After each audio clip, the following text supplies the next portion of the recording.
23절에서 30절 말씀입니다. 같이 함께 합독합니다. 여러 날이 지나매 유대인들이 사울 죽이기를 공모하더니 그 계교가 사울에게 알려집니다. 그들이 그를 죽이려고 밤낮으로 성문까지 지키거늘 그의 제자들이 밤에 사울을 광주리에 담아 성벽에서 달아내립니다.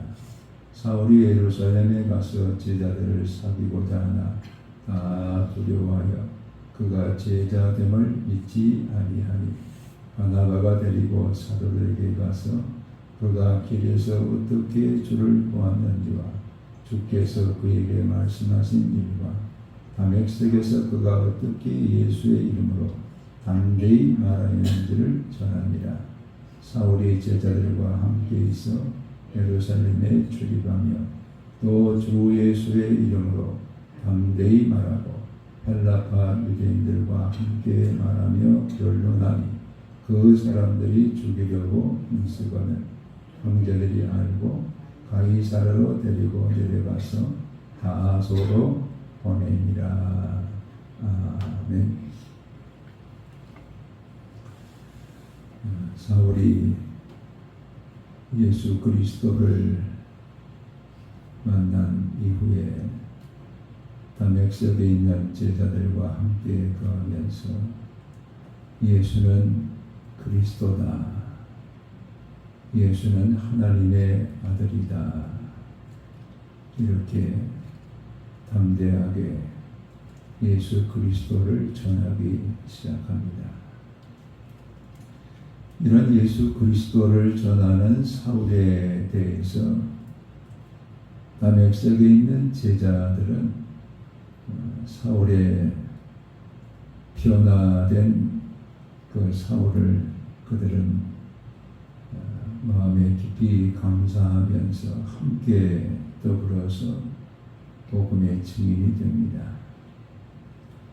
반면에 유대인들은 원래 사울은 자신들과 같은 사람으로 다메섹에 그리스도 예수를 믿는 사람들을 잡아 죽이기 위해서 대제사장의 공문을 가지고 다메섹에 오게 된 것으로 알고 있었기 때문에 그런 이 사울이 예수는 그리스도다, 예수는 하나님의 아들이다, 이렇게 전하니까 아주 당황을 하지 않을 수가 없었고, 또 그들 가운데는 이런 사울을 우리가 잡아 죽이자, 율법을 배반하고 유대교를 배반한 이런 사울을 잡아 죽이자, 이런 사람들이 지금 나타나게 되었습니다. 즉 예수 그리스도를 믿어서 율법에서 예수 그리스도의 사람으로 변화된 사울에 대해서 다메섹의 제자들은 아주 적극적으로 환영하고 함께 더불어서 예수 그리스도를 증거하는 이런 다메섹의 제자들의 모습이 있는가 하면은 다메섹에 같은 그 유대인의 옷을 입고 살아가는 유대 사람들은 아직도 그 율법의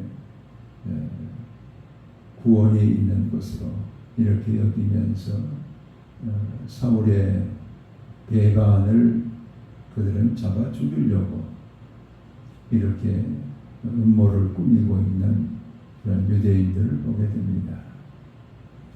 오늘 우리가 살아가는 삶 속에서도 예수 그리스도를 따르는 하나님의 거룩한 백성들에 대해서 어떤 사람들은 아주 환영하면서 한 형제로 여기고 한 지체로 여기고 우리가 한 마음과 한 영을 가지고 예수 그리스도를 증거하면서 살아가는 그런 지체가 된 것을 환영하는 이런 유형이 있는가 하면은 예수 그리스도를 믿는 믿음을 가지게 되었을 때 때로는 박해를 당하고 가족으로부터서도 버림을 당하고 또 그 일로 말미암아서 많은 어려움들을 당하는 이런 경우들을 보게 됩니다. 오늘 우리의 삶에 나는 지금 어떤 유형의 삶을 살고 있는가? 예수 그리스도를 믿는 믿음 안에서 지체되어진 모든 공동체의 백성들과 더불어서 함께 복음의 증인이 되고 있는가? 아니면 예수 그리스도를 박해하고 예수 그리스도를 따르는 사람들을 우리가 잡아서 죽이려고 하는 그런 박해자의 모습으로 살고 있는가라는 것을 오늘 우리에게 하나님이 지금 말씀하고 계십니다. 어쩌면 우리는 똑같은 교회라는 그런 공동체의 지체가 되었기 때문에 우리 모두는 다 예수 그리스도를 믿는 사람들을 환영하고 함께 더불어서 하나님의 지체가 되어지는 이런 공동체의 삶을 살고 있지만은 우리가 세상 밖으로 나가면은 세상은 우리를 향해서 때로는 욕을 하기도 하고 때로는 저주를 하기도 하고 때로는 박해를 하고 때로는 우리에게 손해를 끼치고 때로는 우리에게 더 큰 고통을 가중시키는 그런 세상인 것을 우리가 보게 됩니다. 우리 하나님께서 오늘 우리가 그리스도 예수의 한 지체가 되어서 하나님의 자녀 공동체 속에 살게 하신 것을 감사하면서 우리 함께 더불어서 예수는 그리스도다, 예수는 하나님의 아들이다, 이것을 증거해 나가는 이런 공동체의 일원이 되어서 서로 이 복음을 증거하는 데에 힘을 합하는 이런 지체들이 되기를 주님께서 원하십니다. 두 번째 우리가 깨달을 수 있는 것은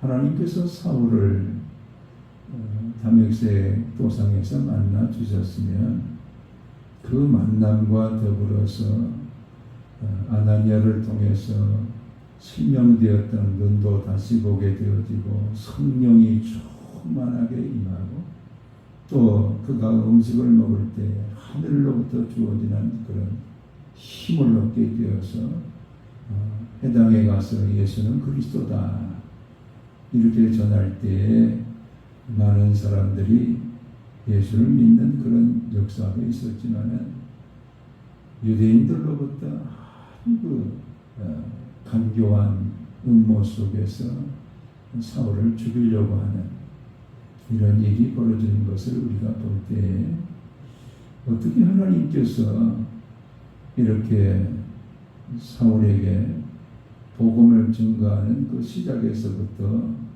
마치 고속도로가 열린 것처럼 하나님의 그 사역을 위해서 충만하게 이 일을 인도하셔야 되는데 유대인들로부터 박해를 당하고 또 성에서 피신해가지고 예루살렘에 내려갔더니 예루살렘에 있는 유대인들도 똑같이 지금 박해를 합니다.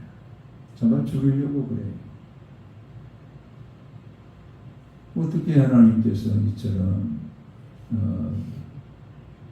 사울의 개종을 통해서 이방인들을 향해서 복음을 증거하는 그런 사명자로 삼으시겠다고 말씀해 놓으셨는데 어떻게 그런 반대 또 박해 이런 일로 인해서 복음을 전하는 일을 담대하게 전할 수 없는 그런 사울이 되게 하십니다. 심지어는 유대인들이 예루살렘에서도 죽이려고 하니까 그리스도 공동체 사람들이 이 사울을 피신을 시켜가지고 가이사라에서 자기 고향 다소로 이렇게 보내게 됩니다. 다소에 가서 10년 동안을 아무것도 하지 못하고 그곳에 지냅니다. 우리가 볼 때에 어떻게 하나님께서 사울을 만나신 이후에 그런 박해를 당하게 하고 또 10년 동안이나 자기 고향에 내려가서 그 고향에서 마치 무명인 것처럼 아무 일도 하지 못하는 그런 사울로 지내게 하셨는가, 이걸 우리가 생각할 때 왜 하나님이 그렇게 하셨을까 우리는 묻지 않을 수가 없어요. 그런데 우리는 그런 일들을 하나님께서 이 사울을 온전케 하시기 위해서 그와 같은 일들을 행하셨다는 것을 깨닫게 됩니다.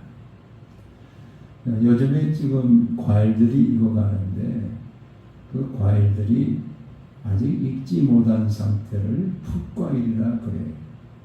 토마토가 아직 익지 못했으면 풋토마토, 또 고추가 완전히 먹지 못한 그 아직 이 풋고추. 풋이라는 것은 아직 연글지 못한, 온전하지 못한, 성숙하지 못한 그런 상태를 가리켜서 이 풋자를 붙여서 우리가 풋과일이라, 풋고추라 이렇게 말을 합니다.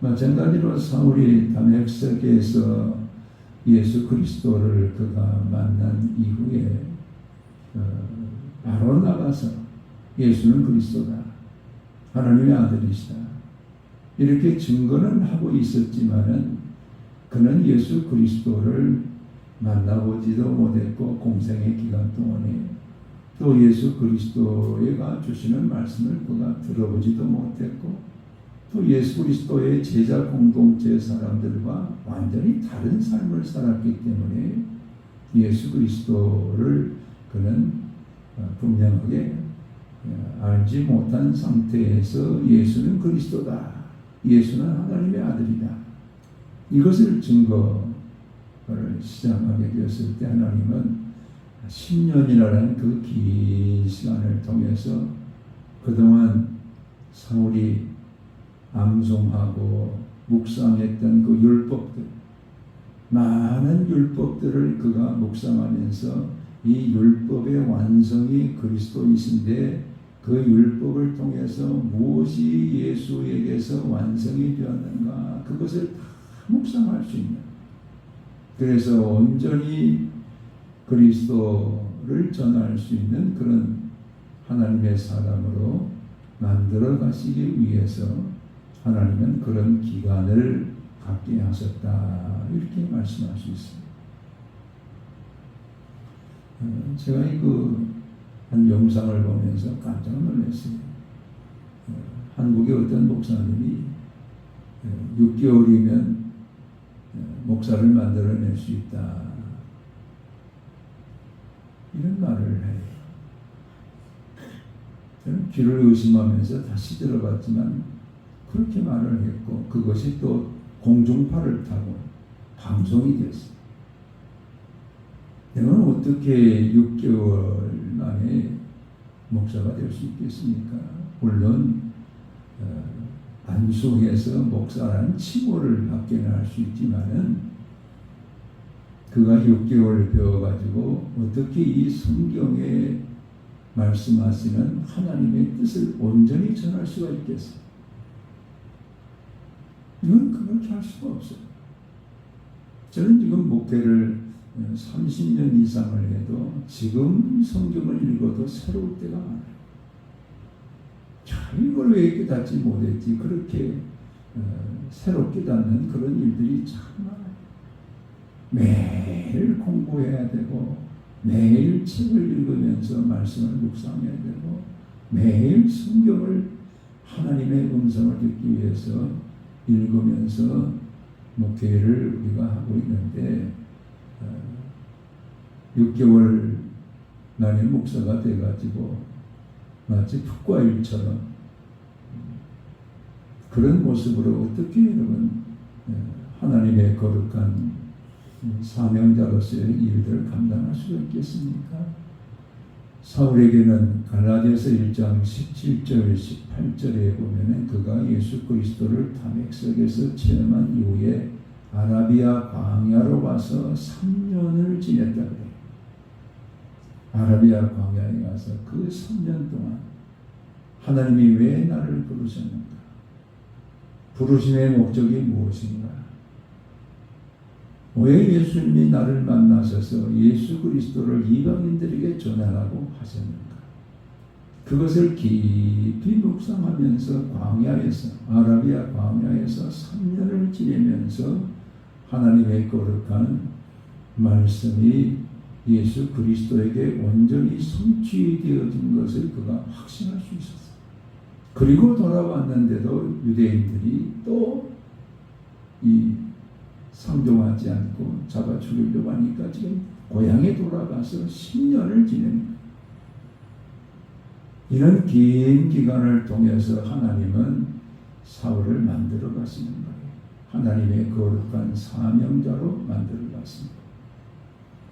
그래서 오늘 우리에게도 마찬가지로 하나님은 때로는 고난을 우리 가운데 보내셔서 그 고난 가운데 우리를 재창조해 가시고 만들어 가시는 그런 과정들을 우리가 볼 수 있습니다.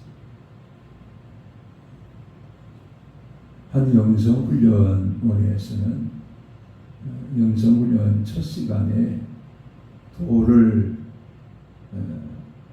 바라보면서 하루든 이틀이든 그 돌을 바라보면서 묵상하도록 이렇게 합니다. 그것은 무엇 때문에 그러느냐? 이 반들반들하고 예쁜 돌이 여기까지 내 눈앞에 오기까지 이 돌이 어떤 그 역사를 가지고 왔는가? 그걸 묵상하는 거예요. 여러분, 이 반들반들한 손에 쥐면은 전혀 우리에게 해를 끼치지 않는 그 아주 반들반들한 그런 돌을 우리가 보기까지 그 돌이 태어날 때는 아마 큰 폭발에 화산이 폭발하는 그런 일이 있었을 거예요. 그래서 태산 속에 묻혔던 그 바위가 깨지면서 고르기 시작하고 그럴 때 여러분 폭발과 함께 태어난 그 바위는 얼마나 각이 많습니다. 그걸 만질 때 손을 상할 수도 있고 그것이 또 우리 몸에 부딪힐 때 우리 몸을 상할 수도 있는. 그런데 그 바위가 세월이 지나면서 깨지고 또 깨지고 또 깨지고 구르면서 이 아주 날카로운 부분들이 다 둥그렇게 만들어지는 거예요. 수백 년을 흘러오면서 모나던 그 바위가 작은 돌로 아주 손에 쥐어도 전혀 우리에게 상처를 주지 않는 그런 예쁜 돌로 만들어지는 그 과정을 묵상하는 거예요. 우리도 마찬가지 않습니까? 우리가 예수 그리스도를 처음 믿는 그때의 모습이 예수 그리스도를 우리의 마음속에 주인으로 영접을 했지만은 옛사람은 그대로 있어요. 그래서 눈의 정욕도 있고 이생의 자랑도 하고 싶고 육신의 정욕도 있고 우리 입의 말은 거칠고 우리가 그동안 다투며 살았던 그 다툼이 나타나가지고 상처를 주고 우리의 말로 남에게 상처를 주고 마치 돌이 태어나면서 그 뾰족뾰족한 부분이 상처를 주는 것처럼 우리의 모습도 남에게 상처를 주고 고통을 주고 아프게 하고 눈물 나게 하고 이런 모습들이 세월이 지나면서 깎아져 가지고 이제는 둥글둥글한 그런 돌의 모습으로 우리의 말에도 남을 상처 주는 말은 절제하기 시작하고 우리의 행동에도 남에게 상처를 주는 내 행동이 되지는 않을까 그걸 생각하면서 절제하기 시작하고 그래서 우리의 모든 그 몸의 행실을 통해서 말을 통해서 남에게 상처를 주지 않는 그런 우리의 모습으로 만들어질 수가 있습니다. 즉 풋과일과 같은 우리의 모습이 아주 잘 익은 그런 과일의 모습으로 변하는 것처럼, 거기에 시간이 필요한 것처럼 오늘 풋그리스도인인 것 같은 우리의 모습이 하나님 앞에서 잘 익은 그리스도인으로 변하기까지의 그 시간을 통해서 오늘 우리의 모습을 변하게 하시고 새롭게 하시고 하나님의 작품으로 빚어지는 우리가 되게 하시는 그런 역사에는 반드시 고통이 따릅니다.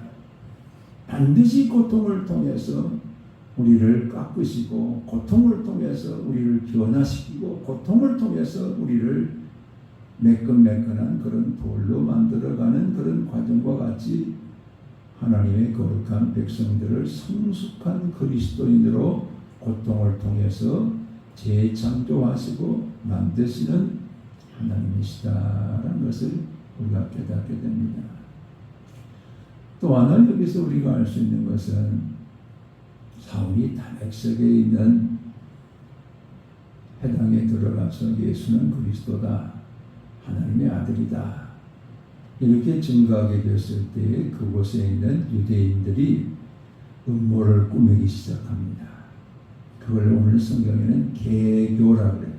아주 은밀하게 사울을 잡아 죽이자. 이대로 뒀다가는 유대인들이 예수 그리스도를 믿는 도로 다 배반할 수 있다. 이래가지고 음모를 꾸며서, 심지어는 그 음모의 범위가 어디까지냐면은 다메섹에 있는 통치자 아레다의 수하에 있는 군인들까지 다 동원시킵니다. 그 군인들이 성을 다 포위하고 있잖아요.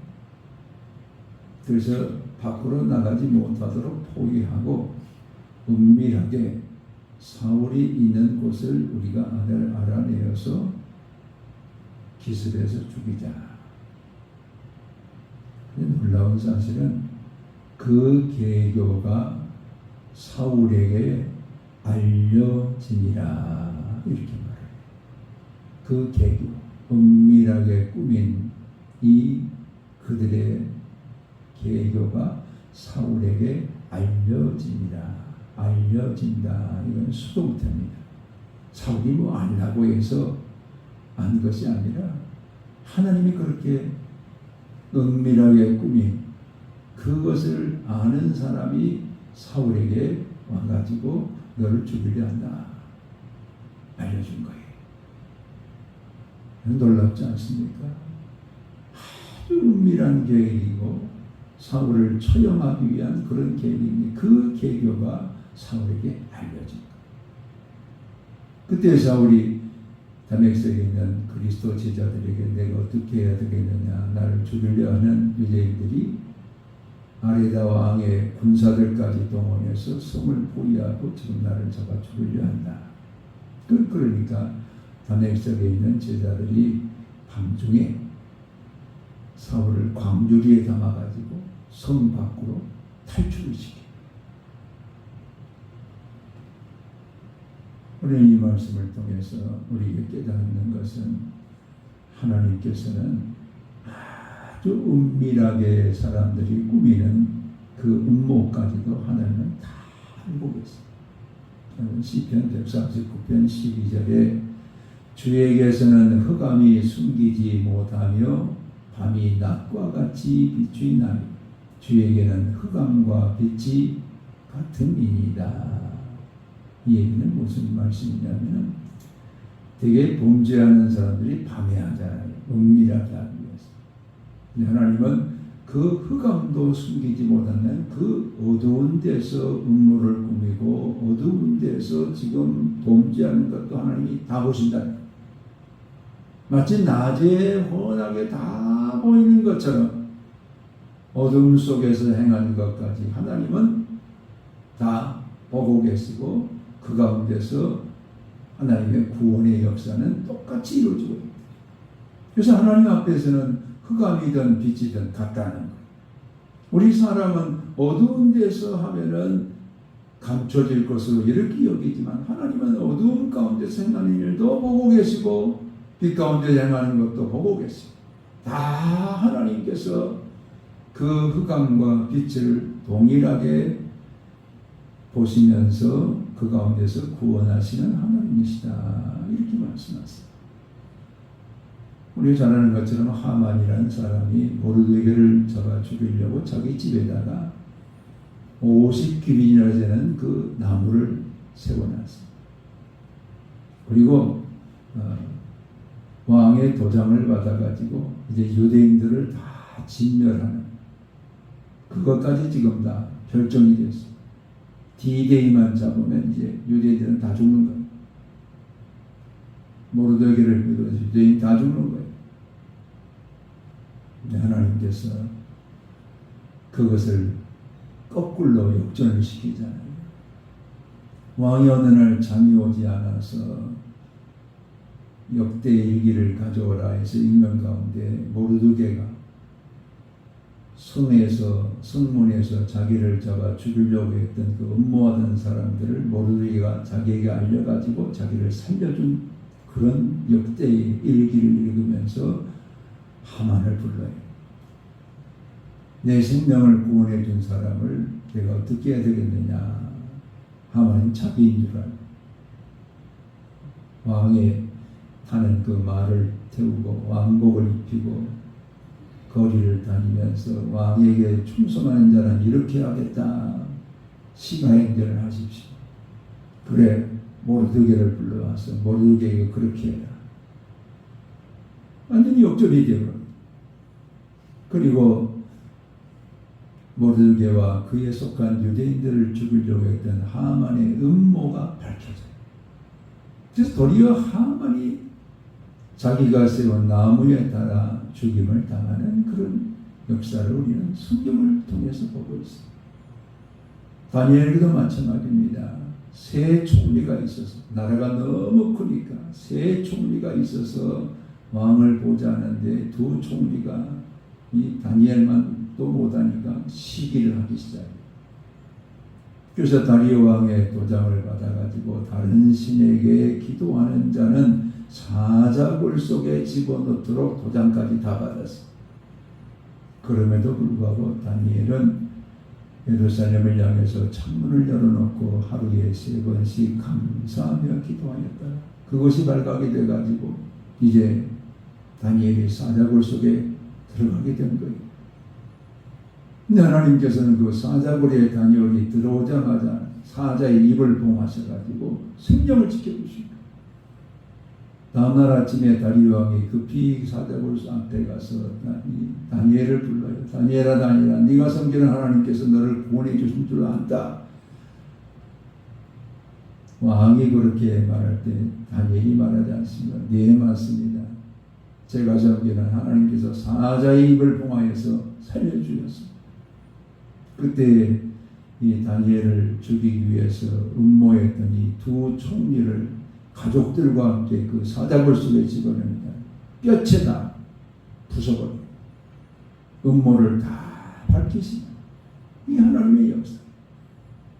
그래서 우리 하나님께서는 사울을 비밀리에 잡아 죽이려고 했던 그들의 계획가 다 알려지게 되어지고 그 다메섹 도성에서 광주리를 타고 피신하면서 생명을 구원받는 이런 사울이 되었다는 것을 우리에게 말씀합니다. 오늘 우리에게도 동일하신 하나님이십니다. 우리의 삶에 하나님은 머리털 하나까지도 다 세시면서 그의 택한 백성들의 안고 일어섬을 아시고 그의 택한 백성들을 밤에도 낮에도 졸지도 주무시도 아니하시면서 지켜주십니다. 그래서 늘 우리의 삶 가운데 하나님의 돌보심과 그 은혜로 말미암아서 악한 자들이 은밀하게 꾸민 계교가 있다 할지라도 거기서부터 구원해 주십니다. 하나님의 택한 백성들의 생명을 끝까지 돌보시고 지켜주시는 이런 하나님의 은혜가 오늘 우리에게도 동일하게 역사되고 있다는 것을 말씀하고 있습니다. 말씀을 마칩니다. 오늘 우리는 예수 그리스도의 구원의 은혜를 받고 그리스도를 함께 전하는 모든 동역자와 더불어서 함께 우리가 힘을 합하여서 복음을 증인하는 하나님의 거룩한 백성들로 이 땅에 살게 하셨고, 또 우리의 삶에 우리 하나님께서는 우리가 살아가는 삶의 모든 형편 속에서 고통이 따르지만은 그 고통은 나를 하나님의 작품으로 만들어 가시는 그런 시간이요 하나님의 은혜의 때라는 것을 알게 되어지고, 내 삶에 어떤 고통이 있다 할지라도 그것을 하나님은 하나님의 돌보심과 그 은혜 가운데서 우리를 끝까지 지켜주시고 악한 자의 계교로부터서도 우리를 끝까지 구원해 주시는 이런 하나님이시다라는 것을 말씀하고 계십니다. 우리 하나님 안에서 이런 복락을 끝까지 누려갈 수 있도록 나와 여러분을 지켜주실 줄로 믿습니다. 이 구원의 은혜가 우리의 삶에 날마다 함께함으로 예수 그리스도의 증인으로 살아가시는 우리 모두가 되시기를 주의 이름으로 축원합니다. 아멘. 아버지 하나님 고맙고 감사합니다. 우리를 그리스도 예수의 공동체에 하나님의 거룩한 자녀로 삼아주시고, 비록 고통이 있다 할지라도 그 고통은 우리를 하나님의 작품으로 만들어 가시는 과정이 되게 하시고, 우리의 삶에 어떤 악한 자의 계결할지라도 그 계계로부터 우리를 구원해 주시는, 우리를 머리털 하나도 상하지 않도록 지켜주시고 돌보시고 인도하시는 우리 하나님이심을 우리 가운데 말씀해 주시니 감사합니다. 이 은혜 가운데 날마다 하나님의 거룩한 자녀로 이 땅에 살아가는 우리가 되게 하소서. 이 은혜를 주신 예수 그리스도를 증인하며 살아가는 하나님의 권속들이 되게 도와 주시옵소서. 감사하고 예수 그리스도 이름으로 기도하옵나이다. 아멘. 이제는 우리를 그리스도 예수의 거룩한 공동체의 백성들로 삼아주시고, 고통이 온다 할지라도 우리를 하나님의 작품으로 빚어가시며 우리의 모든 삶에 악한 자의 계교로부터 날마다 구원해 주시는 그 구원의 은총 가운데 거하며 살아가는 성도들 위해 주 예수 그리스도의 은혜와 아버지 하나님의 극진하신 사랑하심과 성령의 감동 감화 교통 역사하심이 이제로부터 영원토록 함께 계실지어다. 아멘.